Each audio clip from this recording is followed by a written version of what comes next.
मैं देख रहा हूँ कि उम्मीद से बहुत ज़्यादा समर्थन और वो भी जोश भरा समर्थन जहाँ तेरा विधानसभा क्षेत्र में हमारी पार्टी के प्रत्याशी होशियार सिंह,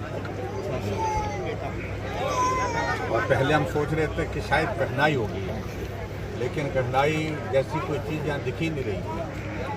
जो जहाँ देहरा की जनता जिस तरह से जनसभाओं में उमड़ रही है बड़ी संख्या में, हमने तय कर लिया है कि हम किसी दबाव में या किसी प्रभाव में ना आकर के हम देहरा की आवाज़ को विधानसभा के अंदर होशियार सिंह के माध्यम से ही पहुंचाएंगे और इस बार बहुत शानदार जीत होगी। यही तो देहरा की आज तो पहले भी होशियार सिंह पहुंचा रहे थे, फिर इस्तीफा क्यों ये कांग्रेस पूछ रही है? इस्तीफे के बारे में मैंने बड़ा तफसील में डिटेल में बता दिया है। कांग्रेस ने हालात ऐसे कर रहे हैं, एक प्रतिनिधि जो चुन करके आता है उसको जलील करना, उसकी बात नहीं सुनना, उसकी बात नहीं मानना, उनको घंटों घंटों इंतज़ार करवाना और यहाँ किसी और के माध्यम से काम करना, यहाँ किसी और को चौधरी बना देना, तो ऐसे में स्वाभाविक रूप से लोगों में भी रोष था और विधायक ने भी अपनी नाराज़गी जाहिर की, जो उनका समर्थन दे रहे थे हालांकि, लेकिन फिर बाद में तय किया कि हम अपना रास्ता अपनाएंगे।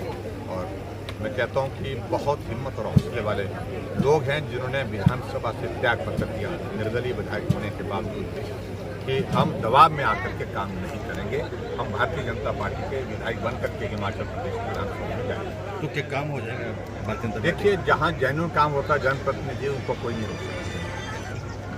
बात ठीक है कि सरकार से उम्मीद करते हैं ज़्यादा, जब हिमाचल प्रदेश सरकार की बात अगर कर रहे हैं, जब सरकार ही नहीं रहेगी तो मुझे नहीं लगता कि कठिनाई आएगी हिमाचल प्रदेश में काम करने। आपने कहा था 4 जून को सरकार बदल रही है, देखिए अब तारीख कौन सी है? अगला चुनाव, अगर ये तीनों चुनाव एक साथ कर दिए होते तो ये मतलब ये 9 के 9 चुनाव एक साथ कर दिए होते तो शायद वो स्थिति आ जाती, लेकिन अभी उस स्थिति को थोड़ा सा वक्त जरूर लग सकता है, आएगी।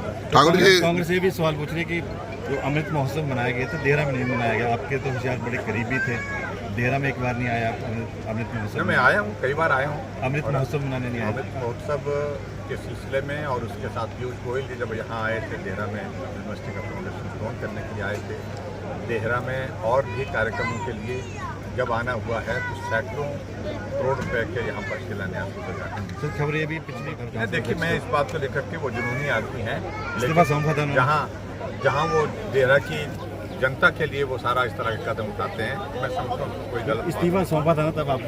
न दिया था त्याग पत्र, काम मेरे 2-3 काम रह गए, फिर उसके बाद उनने मान गए थे, मान भी गए। उसके बाद कहा जाए वो कह रहे थे कि यहाँ से मैं इस्तीफा दे दूंगा और धूमल यहाँ से चुनाव लड़ेंगे। चलो खैर वो सारी बातें हो गई। धवाला जी नाराज चल रहे हैं, क्या बोलते हैं आप?